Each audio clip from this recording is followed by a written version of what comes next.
In this video, we're going to be talking all about getting into the flow state.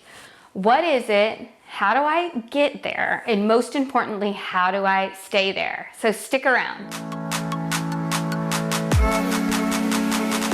Hello everybody, and welcome back to Project Live Awake. My name is Jana Nixa. This channel is all about mastering your mindset, raising your vibe, so that you can wake up to all that you truly are. So in today's video, we are talking about the flow state.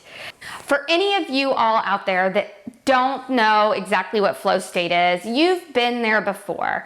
So really what flow state is when you're just kind of sailing through your day, your week. Things just keep falling into place. It's the opposite of that whole, like, when it rains, it pours. It's just working out. Everything seems to work out. There's just a level of trust there. There's a level of fluidity, synchronicity, and things just really seem to fall into place. You may know people that you're just like, gosh, everything always works out for them. They're so lucky. Always at the right place at the right time. You know, those sorts of people. That is an example of what flow state is. And the reason, and I don't know that this is necessarily true, but for me, the reason that flow state is such a great way to describe it is so many of us spend so much of our time going upstream, right? We are paddling upstream, swimming upstream, and fighting the current and fighting and trying to force our will, a situation, control. And what a lot of flow state is letting go and surrendering and letting the current take you. So the funny thing is sometimes we may even think those are in opposite directions, but they're not. We just have to let go, stop fighting, and trust that universe, God, your flow state, whatever you want to call it, is going to guide you into either A, what you wanted in the first place, just maybe a different way of getting there, or B, something that's even better. So now that you have an understanding of what it is, how do we get there? We get there, like I said before, you've been there probably and noticed that your day is going really well and that things are just happening as they should. And so it's not a getting there sort of thing. It's more of a letting go and being more in that receiving sort of mode, kind of that go with the flow. That's kind of where that comes from.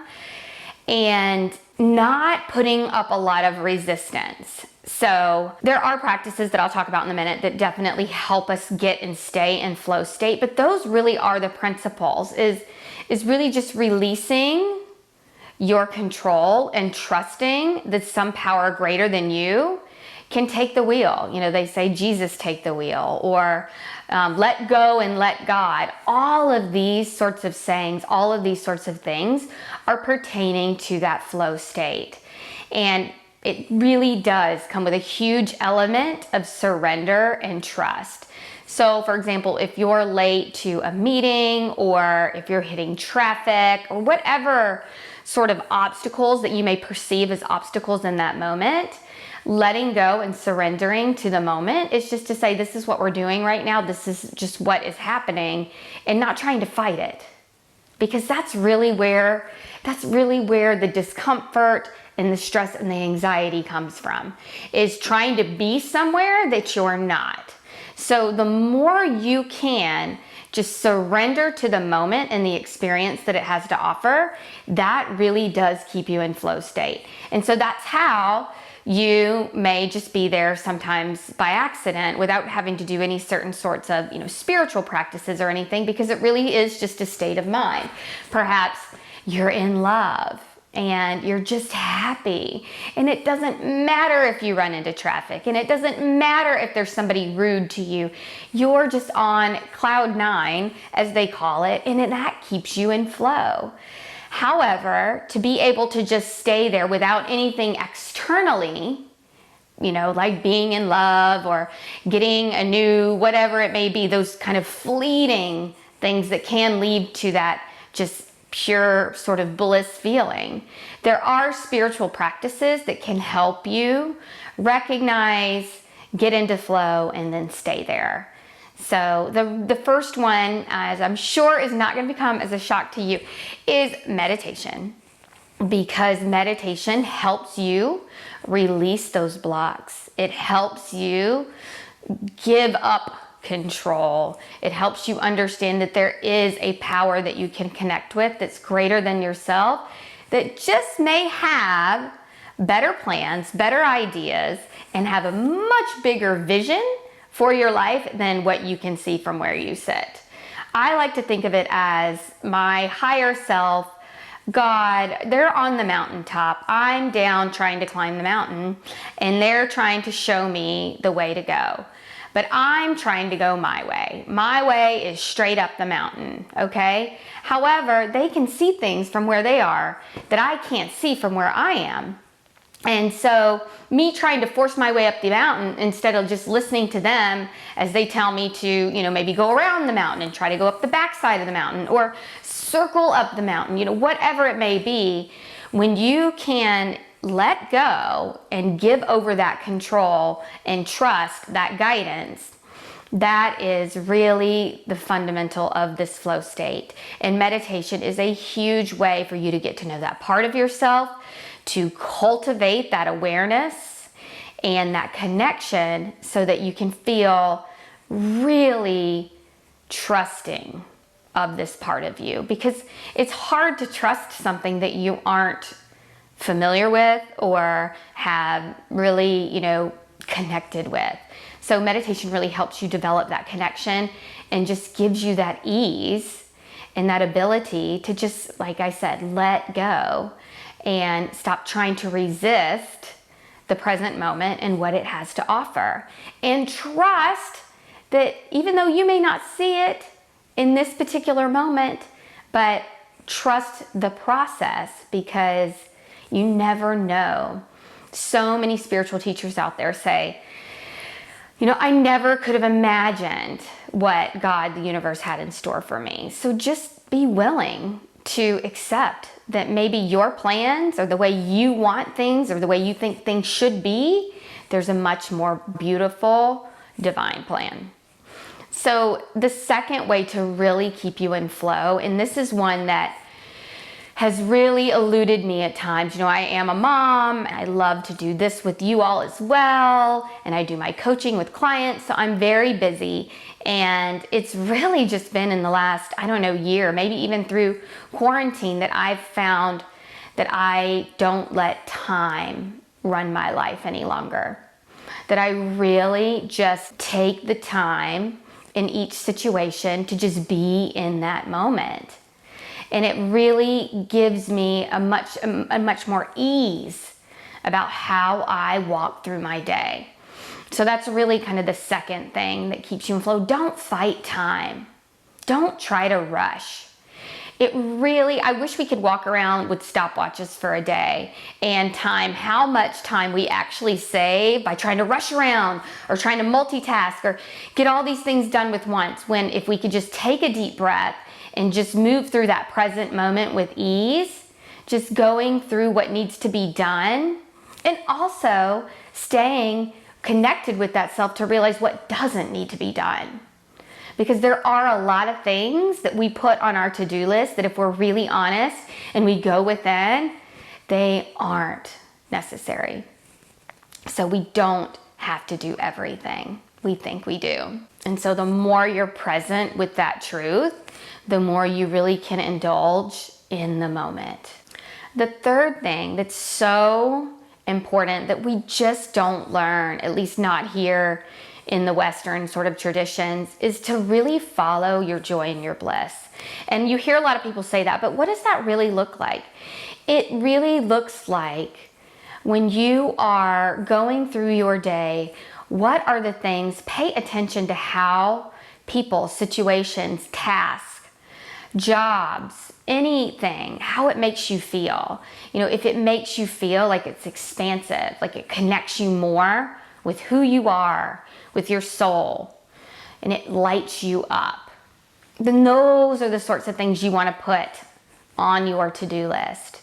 And the things that don't, the obligations, the busy, unnecessary things that we do so that we feel busy, so that we can feel like we've had a real productive day, but truthfully don't expand you and light you up, see how much of that you can take away. And then the ones you can't, like going to the grocery store or cooking dinner for your kids or whatever it may be, then just try to find the gratitude in those moments. So expand on the things that light you up.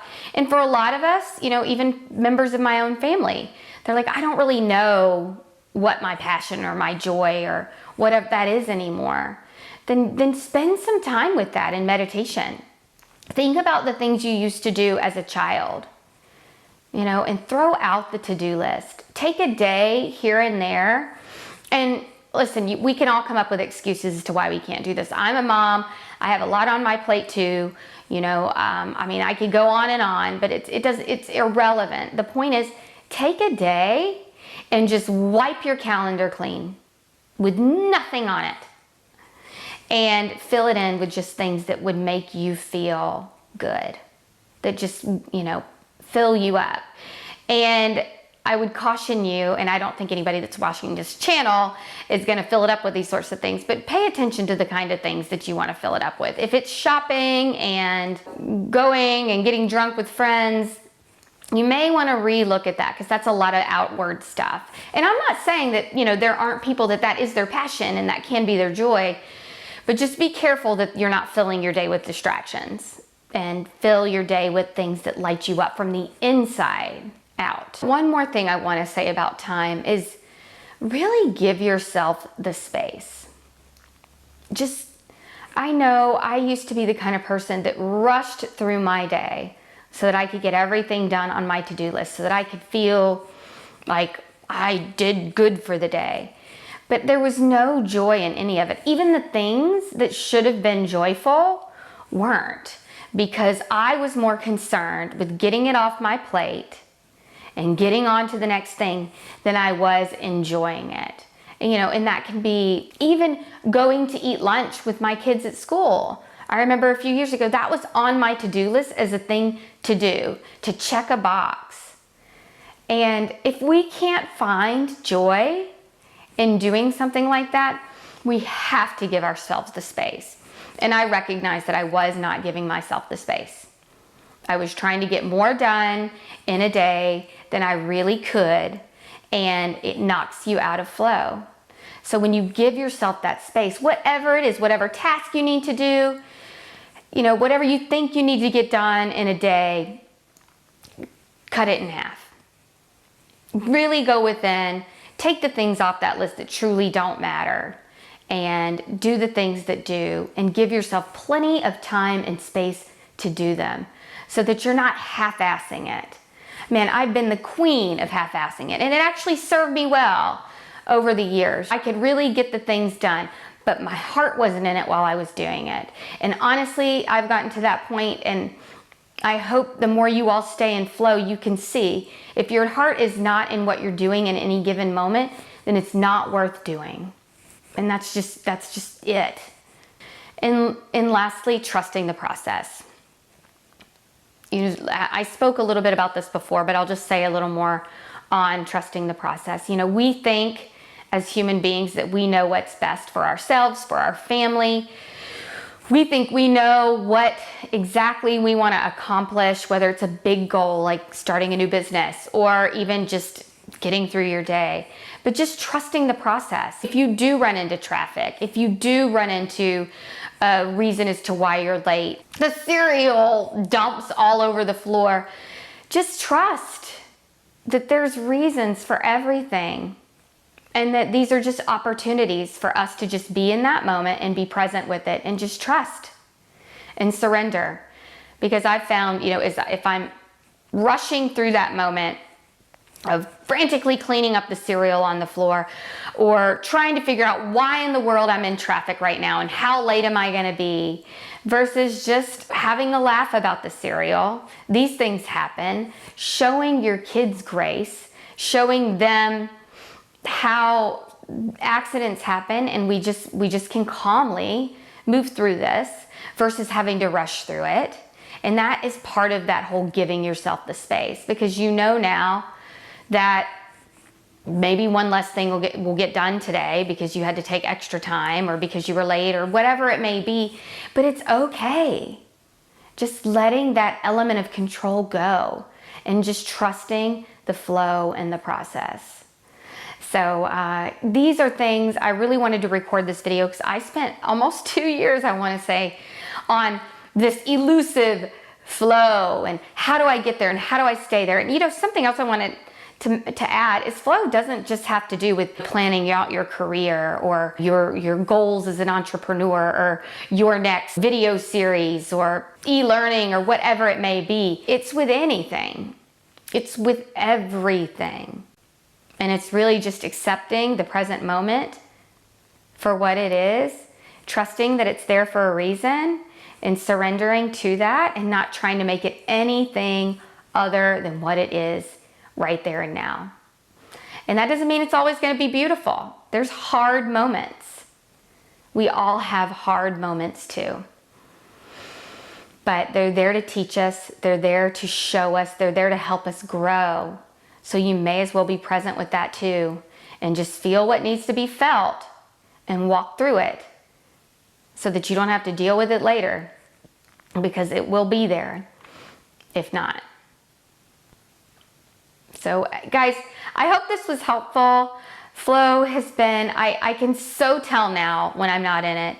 And the biggest thing for me, as I mentioned, is it's my time. As soon as I feel myself rushing, as soon as I feel that anxiety and that pressure starting to build, is the exact moment I know I need to go do a meditation.